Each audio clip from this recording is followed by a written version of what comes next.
5:58 a.m. local time. Southern Caribbean Sea, east of La Orquilla and north of the Venezuelan coast. Wind holds at 12 knots. Sea state 3. Scatter cumulus at 2,800 feet. Surface visibility beyond 10 nautical miles. On the horizon, nothing looks unusual. On the carrier's air picture, 5 new surface tracks appear at once, aligned on a clean intercept line. Inside the strike group, the timing is noted before the intent is guessed. At 6 o'clock, the carrier maintains a steady course, 16 knots in the wind, to support the next cyclic event. The air plan continues as scheduled because doctrine prefers stability over improvisation. The first anomaly is not speed or distance. It is coordination. 5 Venezuelan naval vessels approach with spacing that suggests a rehearsed formation, not a casual patrol. No reaction, no announcement, just measurement. At 6:02, the escort screen's Aegis radar picture firms up. Return stack into a pattern. One larger contact holding back as a command reference, before smaller hulls forward, spread in a shallow arc. The contact manager updates CPA calculations in real time. Range from the outermost escort to the lead Venezuelan hull is 34 nautical miles and closing. At 6:04, the airborne early warning track is refreshed as an E-2D Advanced Hawkeye completes its climb out and settles into an on-station orbit. The E-2DS presence is routine on paper, but operationally it is a strike group surveillance advantage made visible. The carrier deck looks calm from above, but it is already producing options. At 6:06, the watch officers receive the first consolidated brief. 5 Venezuelan vessels. Unknown weapons posture at this range. No hails. Multiple intermittent radar emissions consistent with surface search and navigation sets. The carrier does not turn away. It does not need to. At 6:08, the Venezuelan lead element increases speed. The wake geometry lengthens, bright and unmistakable in the morning light. Range 28 nautical miles. The 4 smaller vessels adjust their spacing to bracket the likely path of the strike group's outer screen, not the carrier itself. This is not interception for safety. It is interception for theater. At 6:10, the strike group shifts to a tighter surveillance posture without changing its public demeanor. Emissions control is managed deliberately, not completely silent, but disciplined enough to keep the Venezuelan commanders uncertain about what is being seen. The /slash by. 1 arrays on the escorts continue steady track updates while the E-2D builds a fused picture overhead. At 6:12, the Venezuelan command hull's acoustic and radar profile suggests a legacy frigate, consistent with the Mariscal Sucre class, an Italian Lupo-derived design used as a prestige platform even when its sensors and weapons are dated. The frigate stays back at range, letting the smaller craft take the forward risk. At 6:14, the 4 forward vessels settle into a shallow semicircle bow on, as they believe they can hold the line against a single U.S. ship. Their formation makes sense only if they misidentify what they are approaching. The question is simple, and it determines everything.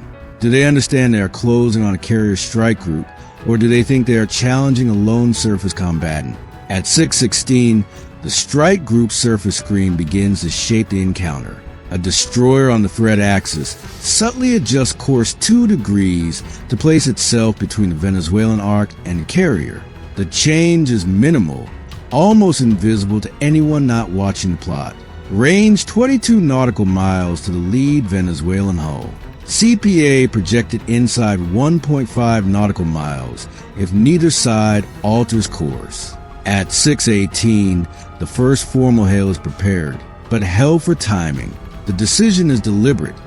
Early hails can reward posturing by acknowledging it. Late hails can become collision prevention tools with legal weight. The watch team waits until geometry forces clarity.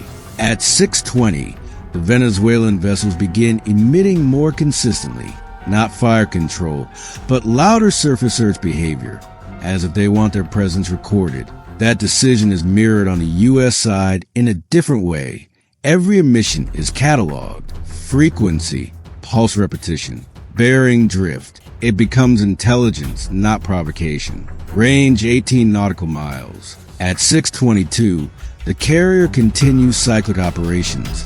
Catapult crews move with routine precision. Aircraft are spotted, checked, and staged. The deck tempo remains steady because the strike group understands a core truth. A calm ship is a ship in control. At 6:24, the E-2D updates the surface picture again. 5 Venezuelan tracks. One is now identifiable as a Guayquerí-class offshore patrol vessel based on silhouette and known inventory patterns. An OPV-class armed with 76mm Oto Malara and an Oerlikon Millennium 35mm system. Designed for presence and policing, it is capable in its lane. It is not built to pressure a carrier. If you want to know when a challenge becomes a mistake, watch the moment a smaller Navy commits to a closing range it cannot control. At 6:26, the destroyer on the forward axis transmits the first hail on VHF channel 16, 156.8 MHz, the international calling and distress frequency. The words are brief and procedural, requesting identification and intentions. No threats, no emotion. The Venezuelan vessels do not answer immediately. At 6:28, the Venezuelan Arc tightens anyway. Range 14 nautical miles. Their lead craft shifts to starboard to set up a crossing pass. The maneuver is calculated for optics. Bow pointed toward the American line, then a last-minute turn that looks bold to a camera. From the carrier's perspective, it looks small. From the rules of the road perspective, it looks risky. At 6:30, the strike group moves the communication to channel 13, the bridge-to-bridge frequency used when collision risk is developing. The hail is repeated with explicit navigational safety framing. That framing matters because it is documentation, a record that the U.S. ship attempted deconfliction before any incident occurs. At 6:32, the Venezuelan command hull finally responds with a short transmission, asserting authority and attempting to direct course changes. The U.S. response is procedural and limited. It does not argue jurisdiction. It states the operating status and the intent to maintain safe navigation in international waters. Not escalation, but constraint. At 6:34, the Venezuelan formation reveals its real plan. For small hulls attempt to bracket in front of the U.S. screening destroyer, trying to force it to slow or turn away. Range 9.6 nautical miles. CPA calculations show 2 Venezuelan boats attempting to cross within 1,000 to 1,500 meters if they continue. At 6:36, the destroyer reduces speed slightly and adjusts course to preserve separation, refusing to give the Venezuelans a near-miss narrative. The carrier does not alter course. The escorts absorb the geometry as designed. At 6:38, the strike group's air wing quietly adds a layer. An MH-60R Seahawk launches from an escort, climbing to a modest altitude and taking a position that can watch the Venezuelan passes without contributing to confusion. It's in /APS 153V. Radar and optics provide a crisp record of hull numbers, maneuvers, and ranges. A helicopter overhead changes the psychology without changing the rules. At 6:40, the Venezuelan lead craft executes the first close crossing attempt. Range 0.7 nautical miles from the screening destroyer, tightening toward 0.5 before easing off. The U.S. ship holds steady and predictable, refusing the impulse to answer a provocation with aggressive ship handling. No horn, no sudden turn, just discipline. At 6:42, the Venezuelan command hull accelerates to close the gap to its own forward craft, suggesting the commander senses the bracket is becoming unstable.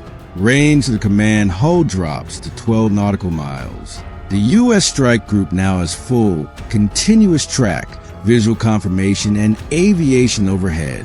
The Venezuelan vessels have proximity and cameras. They do not have control. At 6:44, A second attempt is made, this time by a different Venezuelan craft aiming for the carrier's projected line rather than the escorts. The maneuver is a subtle escalation because it implies the intent to front the high-value unit. The distance to the carrier remains over 20 nautical miles, but the geometry is aimed at signaling. The signal lands, but not the way they intend. At 6:46, the carrier's combat directions center updates the posture. The order is brief. Maintain course. Maintain flight ops. Keep aviation overhead. The carrier does not need to prove anything on the radio. Its proof is physical. The flight deck continues producing aircraft at will. At 6:48, the E-2DS orbit adjusts, widening the surveillance ring and extending detection. From the outside, it looks like routine airborne support, but the censored picture it generates compresses ambiguity into certainty. This is the quiet difference between a local challenge and a network force.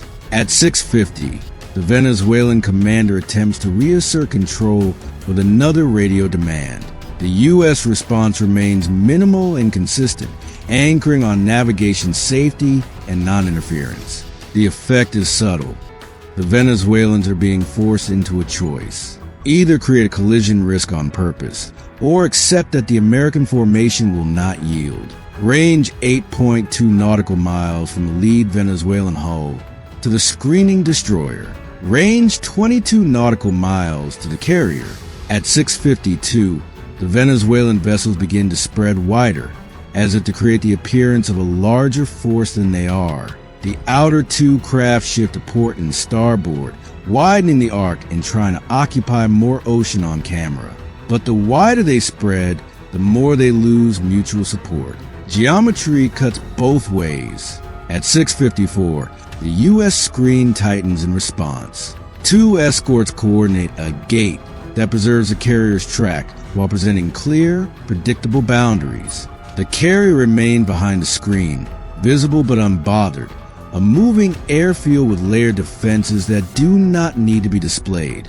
If you are looking for the exact moment the Venezuelan challenge becomes strategically upside down, it arrives when they realize they are maneuvering against the screen, not the carrier, and the screen is not the main capability. At 6:56, the first EA-18G Growler support is reported available within the strike group's broader package. The aircraft does not have to appear overhead to influence the encounter. The knowledge that electronic attack exists and can be applied selectively changes the risk calculus for anyone relying on radar and radio theatrics.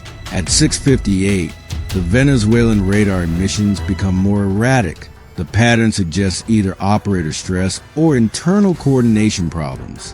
The U.S. side records it as data, which ships emit, which remain quiet, which coordinate, which improvise. Range 6.5 nautical miles to the lead craft. CPA projections widen as the Venezuelans hesitate.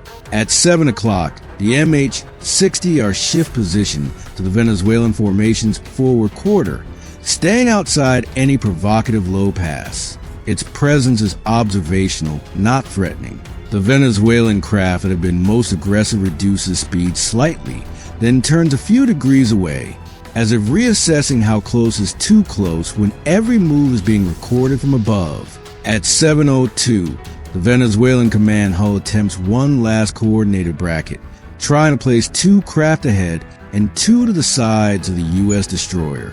It is a textbook presence wall maneuver against a merchant ship.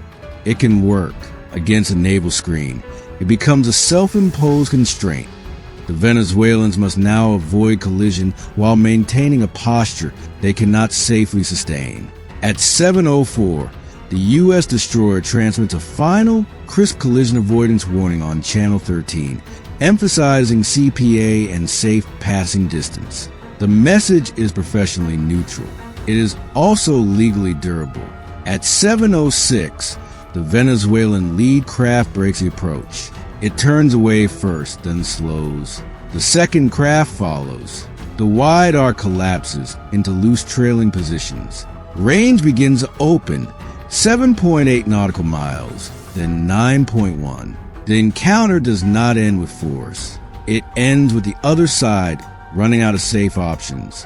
At 7:08, the Venezuelan command hull maintains a standoff range, try and preserve dignity. But the formation's posture has shifted from confrontation to observation. The U.S. strike group does not chase them away. It simply continues on schedule, the carrier still launching and recovering aircraft as if nothing demanded special attention. At 7:10, the E-2D updates the surface picture again. 5 Venezuelan vessels now trailing, no longer on an intercept line. The carrier's internal brief is updated with one key line. Event documented. Emissions captured. Maneuvers recorded. No hostile act. Observed. No requirement to escalate. Not victory. Control. At 7:12, separation reaches 14 nautical miles from the nearest Venezuelan hull to the screen and continues to widen. The Venezuelan ships remain visible, but their geometry is no longer coercive. They are now background tracks, their earlier arc reduced to a thin line on the plot. At 7:14, the strike group returns to routine communications. The tactical net quiets. The air plan continues. The surface screen resumes standard spacing, still alert, but no longer compressed by a staged approach. At 7:16, the last Venezuelan hail attempts to reframe the encounter as a warning delivered. The U.S. does not debate it on the air. It simply logs it. In modern maritime competition, the record is often more powerful than the radio exchange. At 7:18, the range opens to 22 nautical miles. The Venezuelan formation slows, then turns back toward its own coastline. Their 5 hulls remain real. Their leverage is gone. The sea returns to looking empty. By 7:22, separation is 30 nautical miles and increasing. The strike group's final assessment is delivered in the same tone that governed the entire encounter. Disciplined navigation, clear communication on Channel 16 and Channel 13, controlled aviation presence, no unnecessary missions, no maneuvering that could be misread as ramming intent, and continuous documentation from airborne and surface sensors. The lesson is not that a carrier is untouchable. It is that a carrier strike group is a system of systems, and it treats provocation as data until provocation becomes danger. The Venezuelan vessels challenge what they believe is a ship. They discover they are inside the surveillance envelope of an entire formation with layered options that do not need to be displayed to be decisive. Professional restraint is not passivity. It is controlled power applied through geometry, surveillance, and discipline rather than force. Control through discipline, not force.